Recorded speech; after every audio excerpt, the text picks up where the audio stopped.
As technology progresses and as it advances, many of us assume that these advances make us more intelligent, make us smarter, and more connected to the world. And what I'd like to argue is that that's not necessarily the case, as progress is simply a word for change. And with change, you gain something, but you also lose something. And to really illustrate this point, what I'd like to do is to show you how technology has dealt with a very simple, a very common, an everyday question, and that question is this. What time is it? What time is it? If you glance at your iPhone, it's so simple to tell the time. But I'd like to ask you, how would you tell the time if you didn't have an iPhone? How would you tell the time, say, 600 years ago? How would you do it? Well, the way you would do it is by using a device that's called an astrolabe. So an astrolabe is relatively unknown in today's world, but at the time, in the 13th century, it was the gadget of the day. It was the world's first popular computer, and it was a device that, in fact, is a model of the sky. So the different parts of the astrolabe in this particular type, the rete corresponds to the position of the stars, the plate corresponds to a coordinate system, and the mater has some scales and puts it all together. If you were an educated child, you would know how to not only use the astrolabe, you would also know how to make an astrolabe. And we know this because the first treatise on the astrolabe, the first technical manual in the English language, was written by Geoffrey Chaucer. Yes, that Geoffrey Chaucer in 1391 to his little Lewis, his 11-year-old son. And in this book, little Lewis would know the big idea. And the central idea that makes this computer work is this thing called stereographic projection. And basically the concept is, how do you represent the three-dimensional image of the night sky that surrounds us onto a flat, portable two-dimensional surface? The idea is actually relatively simple. Imagine that the Earth is at the center of the universe, and surrounding it is the sky projected onto a sphere. Each point on the surface of the sphere is mapped through the bottom pole onto a flat surface where it's then recorded. So the North Star corresponds to the center of the device. The ecliptic, which is the path of the sun, moon, and planets, correspond to an offset circle. The bright stars correspond to little daggers on the rete, and the altitude corresponds to the plate system. Now, the real genius of the astrolabe is not just the projection. The real genius is that it brings together two coordinate systems so they fit perfectly. There's the position of the sun, moon, and planets on the movable rete, and then there's their location on the sky as seen from a certain latitude on the back plate. Okay? So how would you use this, this device? Well, let me first back up for a moment. This is an astrolabe. Pretty impressive, isn't it? And so this astrolabe is on loan from us from the Oxford School of Museum of History, and you can see the different components. This is the mater, the scales on the back. This is the rete, okay, do you see that? That's the movable part of the sky. And in the back you can see like a spiderweb pattern, and that spiderweb pattern corresponds to the local coordinates in the sky. This is a rule device, and on the back are some other devices, measuring tools, and scales to be able to make some calculations, okay? You know, I've always wanted one of these. For my thesis, I actually built one of these out of paper. This is a replica from a 15th century device, and it's worth probably about 3 MacBook Pros. But a real one would cost about as much as my house, and the house next to it, and actually every house on the block, on both sides of the street, maybe a school thrown in, and some, you know, a church. They're just incredibly expensive. But let me show you how to work this device. So let's go to step 1. First thing that you do is you select a star in the night sky if you're telling time at night. So tonight, if it's clear, you'll be able to see the summer triangle, and there's a bright star called Deneb. So let's select Deneb. Second is you measure the altitude of Deneb. So step 2, I hold the device up, and then I sight its altitude there so I can see it clearly now. and then I measure its altitude. So it's about 26 degrees. You can't see it from over there. Step 3 is to identify the star on the front of the device. Deneb is there, I can tell. Step 4 is I then move the REIT, move the sky, so the altitude of the star corresponds to the scale on the back. Okay? So when that happens, everything lines up. I have here a model of the sky that corresponds to the real sky. Okay? So it is, in a sense, holding a model of the universe in my hands.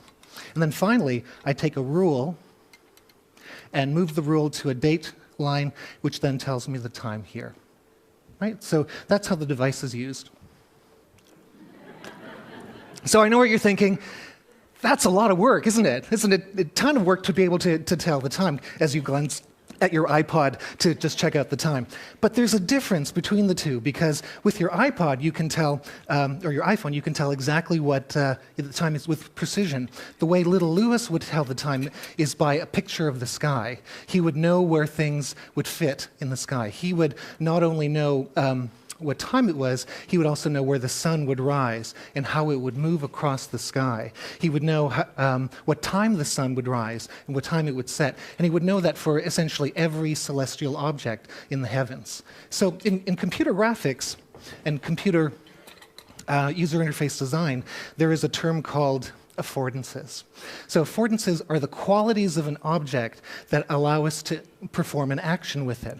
And what the astrolabe does is it affords us to connect to the night sky, to look up to the night sky and be much more, to see the visible and the invisible together. So that's just one use. It's incredible. There's probably 350, 400 uses. In fact, there's a text that has over 1,000 uses of this first computer. On the back, there's scales and measurements for terrestrial navigation. You can survey with it. The city of Baghdad was surveyed with it. It could be used for calculating mathematical equations of all different types, and it would take a full university course to illustrate it. Astrolabes have an incredible history. They're over 2,000 years old. The concept of stereographic projection originated in 330 BC, and the astrolabes come in many different sizes and shapes and forms. There's portable ones, there's large display ones, and I think what's common to all astrolabes is that they're beautiful works of art. There's a quality of craftsmanship and precision that is just astonishing and remarkable.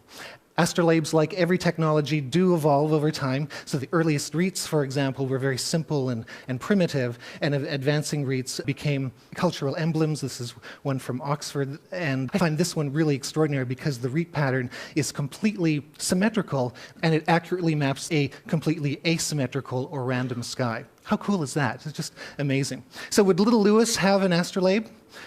Probably not one made of brass. He would have one made out of wood or paper. And the vast majority of this first computer was a portable device that you could keep in the back of your pocket. So what does the astrolabe inspire? Well, I think the first thing is that it reminds us just how resourceful people were, our forebears were, years and years ago. It's just an incredible device. Every technology advances. Every technology is transformed and moved by others. And what we gain with the new technologies, of course, is precision and accuracy. But what we lose, I think, is an accurate, a felt sense of the sky, a sense of context. Knowing the sky, knowing your relationship with the sky, is the center of the real answer to knowing what time it is. So I think the astrolabes are just remarkable devices. And so what can we learn from these devices?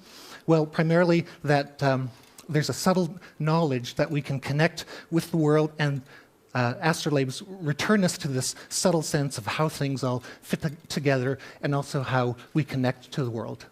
Thanks very much.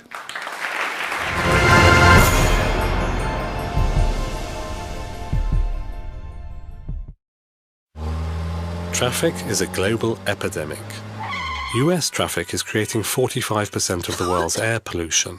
In the UK, time wasted in traffic costs $20 billion a year.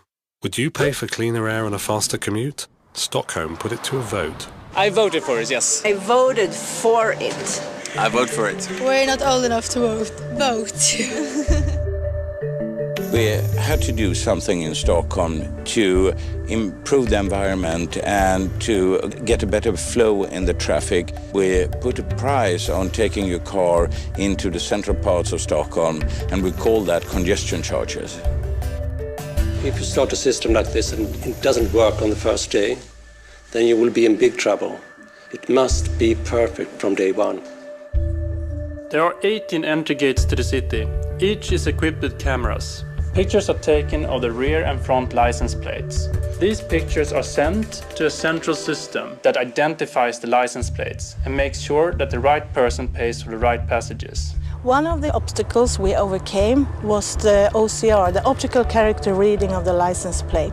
We went out to IBM's global organization and the R&D centers and find a very good software we could use, and we managed to implement it in 2 months' time. This is the heart of the system where all images and passages are being processed. Over 99% of all pictures are correctly identified.